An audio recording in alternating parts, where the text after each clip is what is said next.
এত নাচানাচি করিস সেটা সবাই দেখে, কিন্তু আমার কপাল খারাপ, আমি তোকে দেখতে পাইনি। আজকে জরা ছোট নয়, উপযুক্ত ছেলে।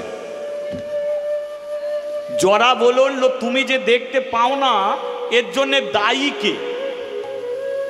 তুমি যে দেখতে পাচ্ছ না এর জন্য দায়ী কে? ললিতা বলল আমি জন্ম থেকে অন্ধ হয়েছি, পৃথিবীর সবাই মানুষ দেখতে পায়, আমি দেখতে পাই না, এর জন্য দায়ী অন্য কেউ নয়, আমি নিজে। নিজে মানে আমি কোনো জন্মে কোনো অপরাধ করেছি, তাই এ জন্মে আমাকে অন্ধ করে পাঠিয়েছে। জরা বলল এই যে পাঠাবার দায়িত্ব কার? কে পাঠায়? পাঠায় কে? তোমাকে যে অন্ধ করে পাঠিয়েছে, পাঠাবার ডিপারেন্টে কে আছে যে তোমাকে পাঠিয়েছে? বলে লোকের মুখে শুনেছি নাকি ভগবানের ইচ্ছাতেই জন্ম, ভগবানের ইচ্ছাতেই মরা, ভগবানই নাকি কর্মদোষে এদিক ওদিক করে পাঠায়। কাউকে কুকুর করে পাঠায়, কাউকে গরু করে পাঠায়, কাউকে ঠোঁড়া করে পাঠায়, কাউকে অন্ধ করে পাঠায়। তা যারা বলে ভগবানটাকে, বলে শুনেছি তার নাম কৃষ্ণ। যারা বলে কিনা তাহলে চলো কৃষ্ণর কাছে যাব, আমার কৃষ্ণকে গিয়ে বলবো আমার মায়ের কি অপরাধ ছিল তাকে অন্ধ করেছো, চলো তোমাকে নিয়ে যাব কৃষ্ণর কাছে। তার মানে ওদিকে কৃষ্ণ টান মেরেছে। কৃষ্ণ কোথায় থাকে জানিস? বলে ও যেতে যেতে খুঁজে খুঁজে বার করে নেব, তবে এইটুকু জানি কৃষ্ণ জঙ্গলে থাকে না, কোনো শহর এলাকা নিয়ে থাকে, কোনো শহর টহর এলাকা নিয়ে থাকে। এ জঙ্গলে আর পড়ে থেকে লাভ নেই, চলো শহরে যাই, চলো। মাকে নিয়ে বেরিয়েছে। আরে খাবিটা কি? রাস্তাঘাটে যাব ভিক্ষে করে করে খাবো, কিন্তু কৃষ্ণর সঙ্গে দেখা হলে তার 12টা বাজিয়ে দেবো। সে বলতে হবে আমার মায়ের অন্যায় কি অপরাধ কি, সেটা বলতে হবে তাকে। কোন দোষে আমার মাকে অন্ধ করেছে, মা আমাকে দেখতে পায়নি, কান্নাকাটি করছে, বলতে হবে। চলো এবার মাকে নিয়ে জরা আসছে কোথায়? শহরে। কৃষ্ণ থাকে কোথায়? থাকে কোথায় বলতে পারবে? আমি যাব কৃষ্ণর কাছে। কৃষ্ণ থাকে কোথায়? বৃন্দাবন। জরা বলে তাহলে যাব আমি বৃন্দাবন। এই যে জরার সঙ্গে যাওয়া যাবে একটু বৃন্দাবনে, কি খোঁজ নিয়ে বেরিয়েছে, কৃষ্ণর সঙ্গে দেখা হলে 12টা বাজাবো। আমার মা অন্ধ, বেকার, যা ইচ্ছা তাই মনে করছে।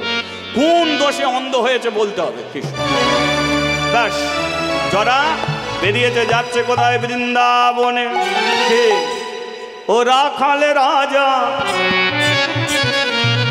একটুখানি বলে দে রে কোথায় বৃন্দাবন?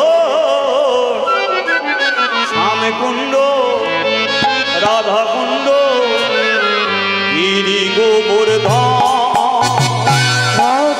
রাজা বলে দে কোথায় বৃন্দাবন? শ্যামে কুণ্ড, রাধা কুণ্ড, গিরি গোবর্ধন। তালি দিতে দিতে চলো সবাই মিলে তালে তালে।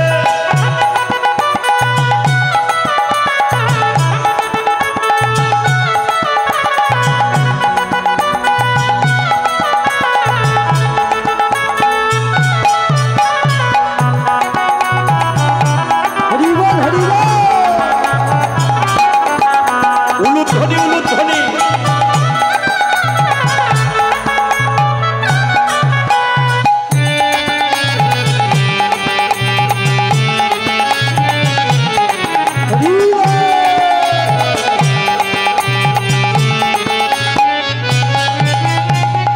ভাগ্যবতী হি যমুনায় উজানে বয়ে যা, ঘটে শেষে রাখালাম বাঁশরি বাজা।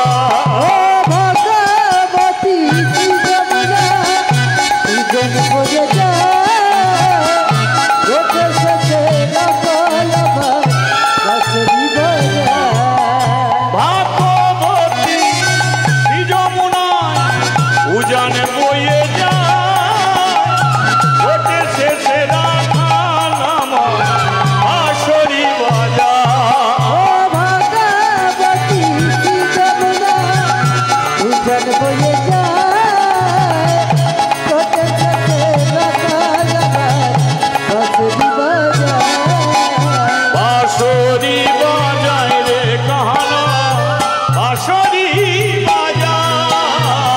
বাঁশরি বাজায় কালা বাঁশরি বাজায় ভাগবতী শ্রী যমুনা উজান বয়ে যায় বাঁশরি বাজায় কালা বাঁশরি বাজায় বাঁশরি বাজায় কালা বাঁশরি বাজায় ভাগবতী শ্রী যমুনা উজান বয়ে যায় রাখালে রাজা বলে দে রে কোথায় বৃন্দাবন নামে কুণ্ড রাধা উলুধ্বনি উলুধ্বনি হরিধ্বনি নামে কুণ্ড রাধা কুণ্ড গিরি গোবর্ধন নামে কুণ্ড রাধা কুণ্ড গিরি গোবর্ধন নামে কুণ্ড রাধা কুণ্ড গিরি গোবর্ধন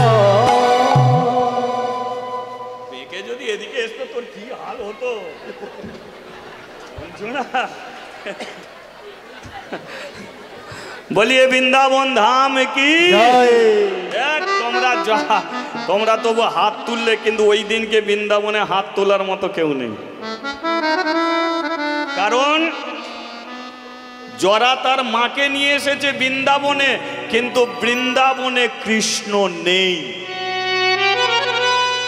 কৃষ্ণ বৃন্দাবন ছেড়ে চলে গেছে তাই বৃন্দাবনের পশু পক্ষী কীট পতঙ্গ কারো মনে শান্তি নেই সবার চোখে জল জরা বলে কৃষ্ণর খোঁজে এলাম বৃন্দাবনে এখানে তো সবাই চোখের জলে কাঁদে তাহলে কৃষ্ণ এবার আছে কোথায় তার কাছে যে জানবো কৃষ্ণ আছে কোথায় এবারে জরা চিন্তা এবার কোন দিকে যাই বলো তো এখন জরা যখন চিন্তা করতে করতে যাচ্ছে হঠাৎ একজন বিনা যন্ত্র বাজাতে বাজাতে বৃন্দাবনে ঢুকছে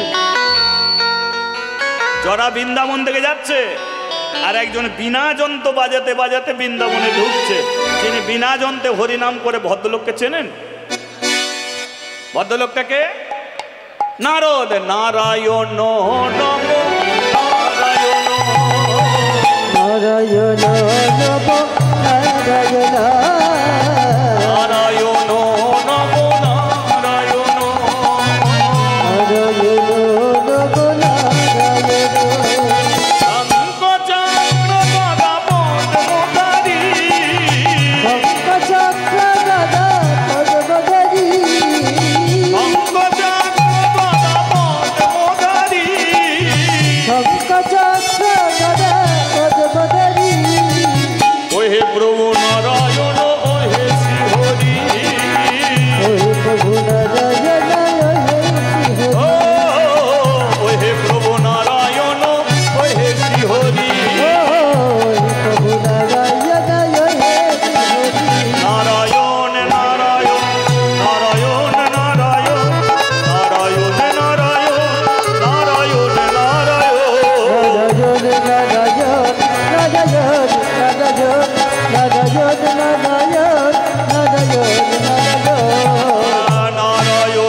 নমো নারায়ণ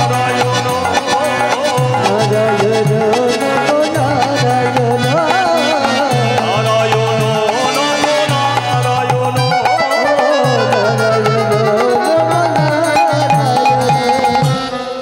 বলিয়ে শ্রী বৃন্দাবন ধাম কি একটু দাঁড়িয়ে যাবে কি দাঁড়াও নারদ বলে কে রে তুই আমাকে দাঁড় করাচ্ছিস কি নাম তোর বলে আমার নাম জরা নারদ বলে জরা জীবনে এই বাপের জন্মে এই নাম শুনলাম তো আমাকে দাঁড় করালি কেন কৃষ্ণ কোথা আছে বলতে পারো কৃষ্ণর খোঁজ নিয়ে তোর লাভ কি কৃষ্ণর 12টা বাজাবো 12টা বাজাই মানে বলে এই যে আমার মা অন্ধ এই অন্ধ করার ডিপারেন্টে কৃষ্ণ আছে কেন অন্ধ করেছে তার কৈফিয়ত দিতে হবে কৃষ্ণকে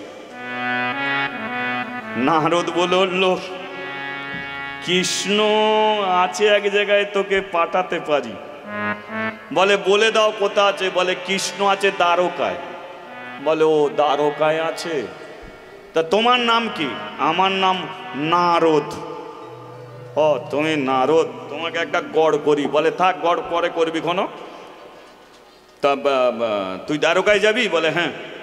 তা তুমি নারদ ঠাকুর বৃন্দাবনে আসছো কেন? বলে শোন, কৃষ্ণ হয়তো আর থাকবে না বেশি দিন, তার লীলা শেষ করতে চায়, তাই চারিদিকে নিমন্ত্রণ করতে পাঠিয়েছে আমাকে, সবার সঙ্গে দেখা করে লীলা শেষ করবে।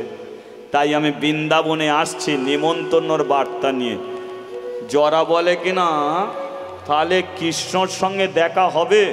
নারদ বলল, তোর যদি সাধন ভজন ঠিক থাকে তাহলে কেউ না দেখতে পেলে তুই কৃষ্ণ দেখা পাবি। হরি বল, হরি বল। কেউ না দেখতে পেল তুই কৃষ্ণ দেখা পাবি। বলে আচ্ছা ঠিক আছে, তাহলে আমি যাচ্ছি পায়ে পায়ে। তাহলে বৃন্দাবন থেকে আসছে কোথায়? এবার দ্বারকাতে। আসার পথে মাঝখানে একটা ঘটনা ঘটল। ঘটনাটা কি লক্ষ্য করুন। একজনদের বাড়িতে গেছে, সেখানে মাছ কাটা হচ্ছে, মাছ কাটছে। এবার জরা জঙ্গলের ছেলে, সাঁওতালি ছেলে, আর মাছ যখন কাটছে মাছের পেট থেকে একটা জিনিস বেরুচ্ছে, সেটা একটা লোহার ফলা, যেটা তীরের মাথায় যেটা লাগানো থাকে, লোহার ফলা, একটা মুসল দণ্ড বেরিয়ে আসছে। জরা বলে আচ্ছা ওইটা আমাকে দেবে,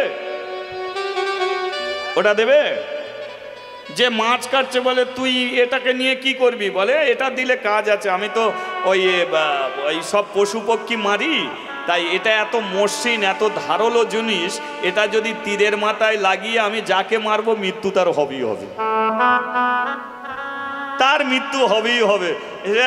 ওটা আমাকে দাও। ও তো আর রান্না হবে না। বলে তুই নিয়ে যা তাহলে। সেটাকে তীরের মাথায় লাগিয়ে নিয়েছে। ওটা কি বলুন তো? ওটাই শ্রীকৃষ্ণর মৃত্যুবাণ। ওটা ছিল কোথা?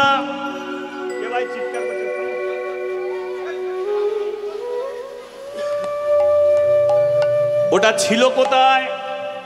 ঘটনাটা কি জানতে হবে। কৃষ্ণর ছেলে শাম্ব পেটে একটা লোহার কড়া বেঁধেছিল, পেটে লোহার কড়া বেঁধেছিল। কি লোহার কড়া বেঁধে মুনি ঋষিগণকে বলেছিল, বলো আমার পেটে কি আছে, ছেলে হবে কি মেয়ে হবে বলো। আজকে আমার ছেলে মেয়েদের সাবধান করছি, মদ খাস না, মদ খাস না, মদ খাস না। কৃষ্ণর ছেলে কম মদ খেয়েছে?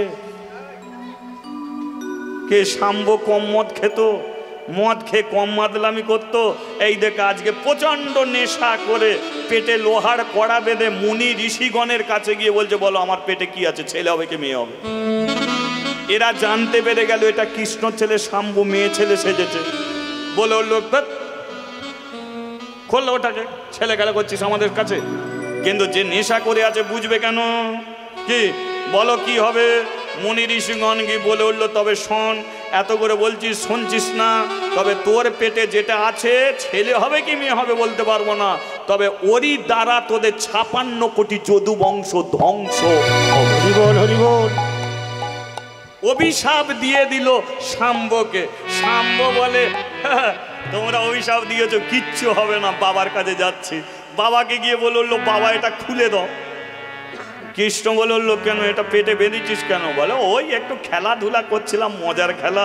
মুনি ঋষিগণকে গিয়ে বলছিলাম কি হবে, ছেলে হবে কি মেয়ে হবে। ওরা অভিশাপ দিয়েছে, এই দিয়ে নাকি যদু বংশ ধ্বংস হবে। কৃষ্ণ বলে দিয়েছে?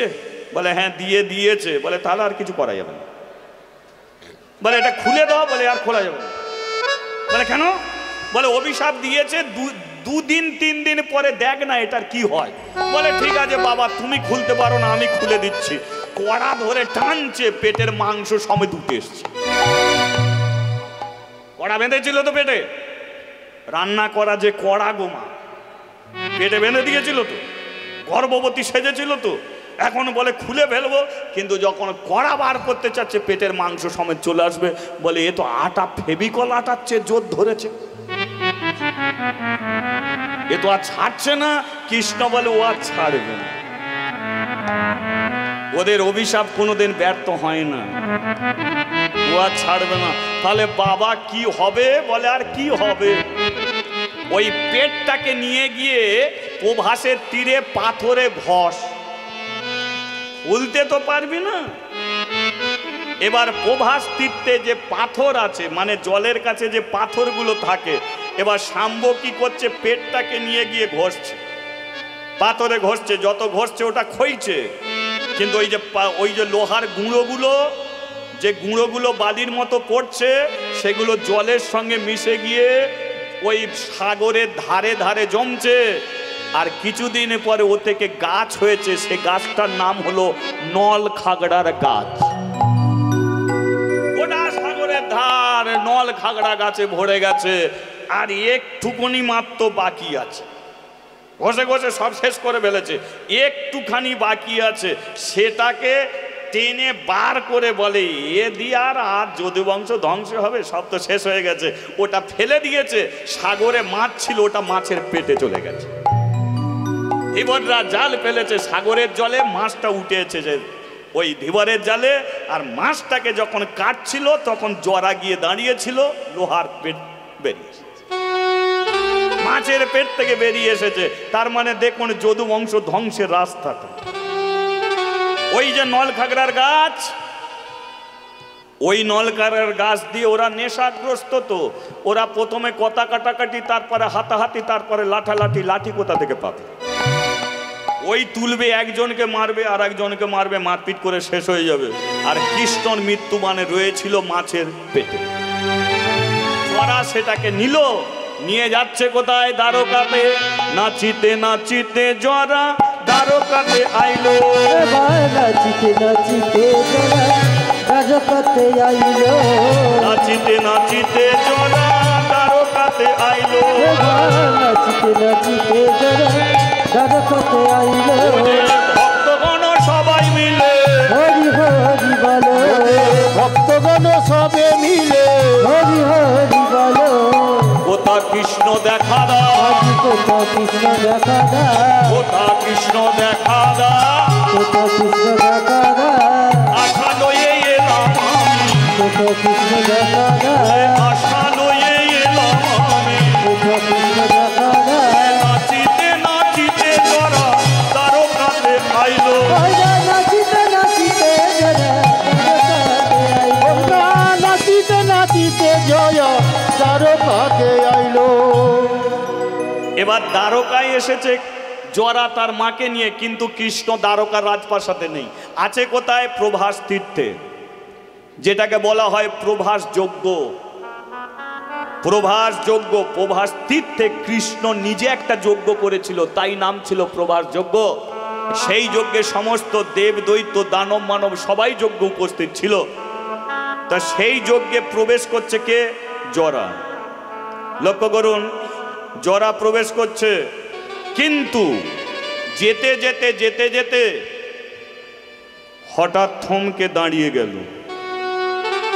কারণ কৃষ্ণ আছে কোথায়? যজ্ঞে নেই, দ্বারকার রাজপ্রাসাদে নেই।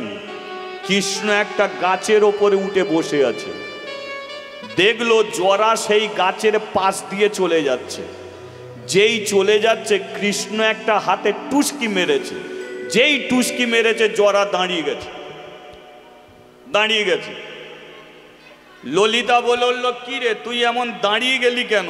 কৃষ্ণর কি দেখা পেলি? জরা বলে, না মা, কৃষ্ণ দেখা পাইনি, কিন্তু পেটে আমার এত খিদে এলো কি করে বুঝতে পারি, এত খিদে লাগছে। ললিতা বলে, তাহলে কি খাবি? বলে, তুমি একটু বসো, দেখি কিছু পাই কিনা।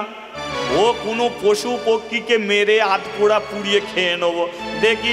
মাকে বসিয়ে রেখে জরা সেই তীরটাকে ধরে খুঁজছে শিকার। যেই শিকার খুঁজছে, ভগবান আর একটা টুসকি মেরেছে। টুসকি মারতেই আশপাশে গাছের ওপরে যত পাখি ছিল সব উড়ে চলে গেছে। কারণ কৃষ্ণ জানে ওর কাছে একটাই তীর আছে, আর ওটাই আমার মৃত্যুবান। ও যদি আমাকে না মেরে যদি অন্য পাখিকে মেরে দেয়, তাহলে আমার আর মরণ হবে না। তাই টুসকি মেরে দিতে সব পাখি উড়ে চলে গেছে। কৃষ্ণ একা গাছে বসে আছে। জরা বলে, সব পাখিগুলো চলে গেল উড়ে, এখন আমি কি খাই? কি খাই? কি খাই হচ্ছে কি খাই কি খাই কি খাই। হঠাৎ দেখলো গাছের উপরে একটা পাখি বসে আছে। এটা পাখি নয় মা। জরা কি দেখলো যে কৃষ্ণের শরীরটা গাছের আড়ালে লুকিয়ে আছে, একটা পা লুকিয়ে আছে, পূর্ণ শরীরটা লুকিয়ে আছে, শুধু পায়ের যে বুড়ো আঙুলটা সেই আঙুলটাকে দেখতে পেয়েছে। এবার পায়ের বুড়ো আঙুলের যে নখটা সেটা রক্তের মতো লাল। জরা দেখতে পেল যেটা কোনো টিয়া পাখির ঠোঁট, টিয়া পাখির ঠোঁট দেখবে রক্তের মতো লাল, এটা কোনো টিয়া পাখি বসে আছে, তার ঠোঁট রক্তের মতো লাল। এই টিয়া পাখিটাকে মেরে আধ পোড়া পুড়িয়ে খাবো, এটাকে মেরে আধ পোড়া পুড়িয়ে খাবো। তীরটাকে ধরে আছে, কৃষ্ণর পাটা দুলছে, জরা লক্ষ্য ভ্রষ্ট হচ্ছে। কৃষ্ণ বলে উঠল, জরা লক্ষ্য যদি স্থির না থাকে তো আমাকে পাবি না, লক্ষ্যকে স্থির কর। যেই জরা লক্ষ্য স্থির হলো, কৃষ্ণর পাটা দাঁড়ালো, আর জরা যেই তীরটাকে ছাড়লো সঙ্গে সঙ্গে সেই তীর গিয়ে কৃষ্ণের পায়ে বিদ্ধ হলো। যেই পায়ে বিদ্ধ হলো, কৃষ্ণ গাছের ওপর থেকে নিচে এসে পড়ল। পড়ার সঙ্গে সঙ্গে যে মুনি ঋষিগণ হেঁটে যাচ্ছিল যেমন ছিল তেমন দাঁড়িয়ে গেল। যে গাছের পাতা ঝরে যাচ্ছিল যতদূর ঝরেছে ততদূর দাঁড়িয়ে গেল। যে সাগরের জল উতাল পাতাল করছিল স্তব্ধ হয়ে গেল। যে যজ্ঞের আগুন জ্বলছিল আগুন স্থির হয়ে দাঁড়িয়ে গেল। এই পৃথিবীর যা কিছু বস্তু যেখানে যা ছিল সবই একই জায়গায় সেইভাবে দাঁড়িয়ে গেল। কারণ প্রমাণ করে দিল যে আমার ইচ্ছায় জগৎ চলে, আমি যখন চলে যাব তখন এগুলোও আর চলবে না। হরি বল হরি বল। সাগরের জল স্থির, গাছের পাতা স্থির, মুনি ঋষিগণ স্থির, সব পাথরের মতো দাঁড়িয়ে আছে। কিন্তু জরা দেখলো আমি তো পাখি বলে তীর মারলাম, কিন্তু গাছের ওপর থেকে কোনো মানুষ পড়লো। আস্তে আস্তে এগিয়ে গেছে, গিয়ে দেখলো গাছের নিচে একটা কালো মতো ছেলে শুয়ে আছে। জরা বলল, দেখলে তুমি এমন করে গাছের ওপরে উঠে বসে থাকবে বলে কি করে জানবো আমি পাখি বলে তীর মেরেছি? এ তো তোমার মরণ হবে। আচ্ছা ঠিক আছে, আমি চলে যাচ্ছি। হ্যাঁ হ্যাঁ, একটা কথা বলে দিচ্ছি, কৃষ্ণ কোথা আছে বলবে? তার 12টা বাজাবো। কৃষ্ণ মনে মনে বলে, আমার বাজিয়ে ফেলেছিস, আর বাজাবি কি? বাজিয়ে ফেলেছিস। হ্যাঁ বলতে পারো কৃষ্ণ কোথা আছে, কৃষ্ণ কোথা আছে বলতে পারো। কিন্তু কৃষ্ণ কি করছে? একটা হাত মাথায় রেখেছে, পা দিয়ে রক্ত ঝরছে, চোখের কোল দিয়ে জল আসছে।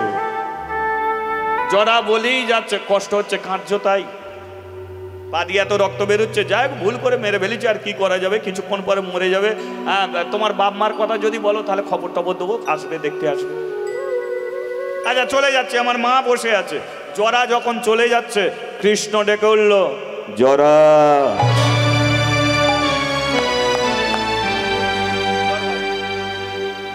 জরা, যেই জরা বলে ডেকে উঠেছে, জরা বলে উঠল, তুমি কি করে আমার নাম জানলে? আমার নাম জরা, আমি তো দ্বারকায় প্রথম এসেছি, আমার নাম জানলে কি করে? আমি জরা, আমার নাম জানলে? কৃষ্ণ বলে উঠল, তোর বাবাকেও চিনি, তোর মাকেও চিনি, তোকেও চিনি। তোর মা তো জন্ম থেকে অন্ধ। আরে তুমি তো আমার ঘরের ঠিকানা সবই জানো, তুমি কে? এত খবর রেখেছো, তুমি কে? কে তুমি? আমি আমি আমি আমি সেই যমুনার তীরে বসি বাজাইতাম মুরলি রাধে রাধে বলি। মা যশোদার কোলে বসে খেয়েছিলাম ক্ষীরসর ননি। দাদা বলরামের সঙ্গে করেছিলাম আমি গোচারণের খেলা। কংসকে নিধন করার জন্য স্বাদের বৃন্দাবন ছেড়ে এসেছিলাম মথুরায়। কংসকে নিধন করে উগ্রসেনকে করেছিলাম আমি রাজা। ছিলাম আমি অর্জুনের সারথী রূপে কুরুবংশ করেছিলাম ধ্বংস। ফিরে এলাম দ্বারকায়। দ্বারকায় ফিরে এসে করেছিলাম আমি যজ্ঞ। সেই যজ্ঞ পূর্ণ হলো না আমারে। আমি পুরুষের উত্তম, আমি পুরুষোত্তম। আমার ইচ্ছাতেই দিন রাত্রি, আমার ইচ্ছাতেই জুয়ার ভাটা। আমি ঈশ্বর পরম কৃষ্ণ সচিদানন্দ বিগ্রহ। আমি অনাদি আদি গোবিন্দ, আমি সর্বকারণের কারণ। আমার ইচ্ছাতেই দিন রাত্রি, আমার ইচ্ছাতেই জুয়ার ভাটা, আমার ইচ্ছাতেই চন্দ্র সূর্যের উদয়। আমি সেই পুরুষোত্তম, আমি ব্রজের নন্দন, আমি ভগবান সেই কৃষ্ণ। হরিবল হরিবল।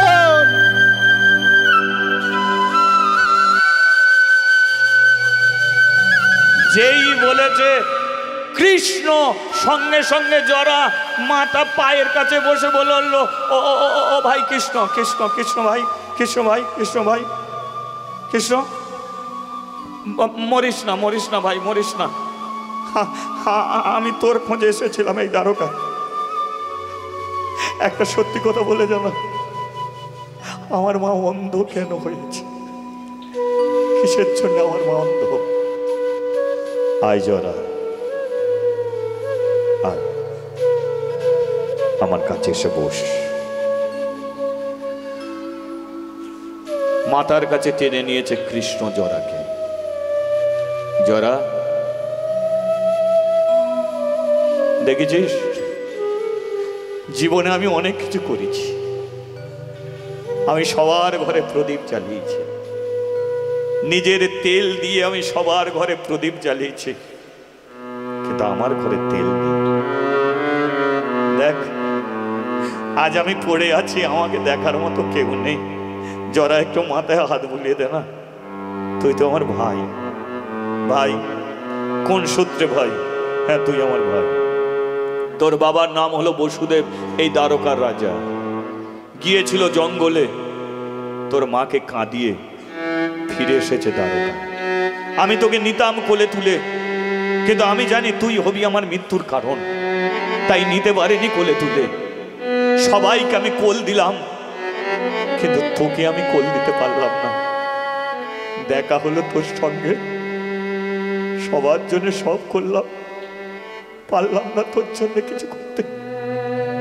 জরা রে, আয় না ভাই, শেষ প্রান্তে দাঁড়িয়ে একবার আমাকে দাদা বলে ডাকে না, একবার ডাকে না। তুই তো আমার সেই ছোট্ট না। আমি তোমাকে দাদা বলে ডাকবো না। কিসের জন্য দাদা বলে ডাকবো? তুমি কৃষ্ণ, জগৎ জোড়া তোমার নাম। সত্যি যদি তোমার ভাই হয়ে থাকি, কেন তোমার পাশে আমাকে একটুকু ঠাঁই দিলে না? কেন তোমার পাশে আমাকে ঠাঁই দিলে না? কেন আমাকে ভিক্ষে করে খেতে হয়? কেন আমার মাকে নিয়ে ভিক্ষে করতে হয়? তোমার তো এত রাজপ্রাসাদ, তোমার তো সর্বস্ব কিছু আছে। তুমি রাজা হলে আমি কেন ভিখারি হয়ে গেলাম? কেন নিলে না আমাকে তোমার কাছে? আজকে মৃত্যু শেষ প্রান্তে দাঁড়িয়ে আমাকে ভাই বলে কাছে টেনে নিতে চাও, আমি তোমার কাছে যাবো না, যাবো। জরা তোরই জন্যে, আমার জন্য তুমি আমার কাছে। হ্যাঁ তোরই জন্য। তুই আমাকে মারবি বলে কথা দিয়েছিস। আমি কেন তোমাকে মারবো বলে? তুই এ যুগের নয়, তুই তেতার অঙ্গদ। তেতার অঙ্গদ কথা দিয়েছিলাম আমি। তুই আমাকে মারতে চেয়েছিলিস, তুই বলেছিলিস আমাকে আড়াল থেকে মারবি, তাই তোরই জন্য আমাকে গাছের উপরে উঠে বসতে হয়েছিল। তুই বলেছিলিস বিনা যুদ্ধে, বিনা অপরাধে তুই আমাকে মারবি, তাই দেখ আমি তোর কাছে কোনো অপরাধ করিনি, তোকে যুদ্ধ করতে হলো না। তুই আমার মৃত্যুর কারণ। যা কথা দিয়েছি তাই আমি কথা রেখেছি। তোর মা এক্ষুনি ছুটে আসবে, আসবে আমার মা চোখে দেখতে পাবে, পাবে। জরা, ওই দেখ তোর মা আসছে। জরা, আমি চোখে সবকিছু দেখতে পাচ্ছি, তুই কোথা? মা, আয় না মা, এখানে আয় না, আয় না। জরা, এ কে রে? এমনি করে পা দিয়ে রক্ত ঝরছে, তুই মাতার কাছে বসে আছিস? কে? বাবা, এই তো চোখ ফিরিয়ে দিয়েছে মা, এরই জন্য তুই সব দেখতে পাচ্ছিস মা। কি নাম? কৃষ্ণ। আয় মা, তুই তো আমার ছোট মা। মা বলে কোনোদিন কোলে তুলে নিতে পারিনি, মা বলে কোনোদিন কাছে যেতে পারিনি। তোর ছেলে আর কি করবে, চোখ দুটো ফিরিয়ে দিলাম। চাই না এ চোখ, আমাকে তুই অন্ধ করে দেখিস না, আমি অন্ধ। সারা জগৎ দেখতে চায়, তুই অন্ধ হতে চাস কেন? কিসের জন্য চোখে দেখবো? তুই তো চলে যাচ্ছিস, তুই কেন আমাদের ছেড়ে চলে যাবি? যাসনি কৃষ্ণ, এমনি করে চলে যাস। সময় হলে যেতে হবে। ওই দেখ কাকে বিয়ে, কে কে কে কে কে তোর পাশে ছিল দেখ, ওই দেখ ছুটে আসছে, বসুদেব ছুটে আসছে। কৃষ্ণ কোথায়? কৃষ্ণ। বসুদেব এসে দেখলো কৃষ্ণর পা দিয়ে রক্ত ঝরছে। বাবা, আমি এখানে। কি এমন মূর্খ, এমনি করে আমার ছেলেকে তীরবিদ্ধ করেছে? বাবা শান্ত হও। মেয়েটাকে চিনতে পারো? ললিতা। ললিতা, ফিরে এসেছো দ্বারকায়। শোনো বাবা, তোমারই কারণে আমার মৃত্যুর কারণ, এটার প্রয়োজন আছে। যে মেয়েটাকে ফেলে রেখে চলে এসেছিলে, কে স্ত্রীর মর্যাদা দাও। জরাকে নিজের কাছে টেনে নাও। সংবাদ দাও হস্তিনাপুরে। সংবাদ চলে গেল হস্তিনাপুরে। পঞ্চপাণ্ডব ছুটে এলো। অর্জুন এসে মাতার কাছে বলল, কৃষ্ণ বলল, অর্জুন আমার শরীরে তুমি স্পর্শ করবে না, স্পর্শ করবে না। আমার যত শক্তি আমি তোমাকে দিয়ে যাচ্ছি। এই প্রভাস তীর্থে একে অপরে মারপিট করে করে যারা মরবে, যারা জীবিত থাকবে, তাদের উপর অন্যায় হবে, অত্যাচার হবে। তাই তাদের ঘরে বাঁচাবার দায়িত্ব আমি তোমাকে দিয়ে যাচ্ছি। তুমি প্রত্যেকে দ্বারকাবাসীকে তুমি হস্তিনাপুরে নিয়ে যাবে। তা সত্ত্বেও যারা থাকবে, ওদের ঘরে আমি আশীর্বাদ করেছি, ওদের ঘরে কোনো বিধর্মী স্পর্শ করলেই সেই মেয়ে পাষাণে পরিণত হয়ে যাবে। তাই সবাই স্পর্শ করলে, অর্জুন তুমি আমাকে স্পর্শ করবে না। একে একে সবাই এসে দাঁড়িয়ে গেল। কত সাধু এলো, কত মুনি এলো, কত ঋষি এলো। আজকে কৃষ্ণর জন্য সবাই চোখের জলে কাঁদছে। হঠাৎ কৃষ্ণর মাথার ময়ূর পুচ্ছটা আপনা হতে উঠতে শুরু হয়ে গেল। উড়ে উড়ে এলো কোথায়? বৃন্দাবনে। বৃন্দাবনে আছে কে? রাধা রানী। কৃষ্ণ ভাবময়ী রাধে কৃষ্ণ চিন্তায় বসে আছে। হঠাৎ ময়ূর পুচ্ছটে এসে রাধারানীর কোলে পড়ল। রাধারানী বুঝতে পেরে গেল, আমার প্রাণবধূ আর নেই। বসে রইল, বসে থেকে প্রাণটা ছেড়ে দিল। সেই প্রাণ গিয়ে গেল কৃষ্ণর কাছে। রাধে, চলো ফিরে যাই গোলকে, আবার আসতে হবে কলিযুগে, হব শচীনন্দর গৌরাঙ্গ মহাপ্রভু। কৃষ্ণ বলল, আমি মরি নাই, আমি আবার আসবো। চোখের জল মুছো। আমার যাওয়া সময় হলো, দাও বিদায়।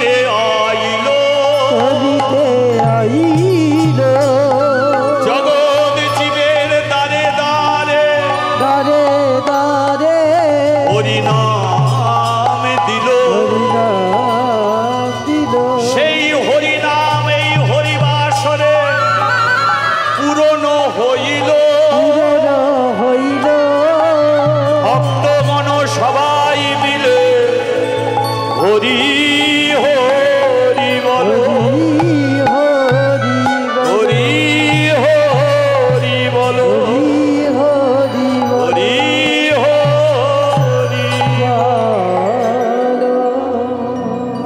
জয় নিতাই। আজকে আপনারা শ্রবণ করছেন শ্রীকৃষ্ণের লীলা অবসান।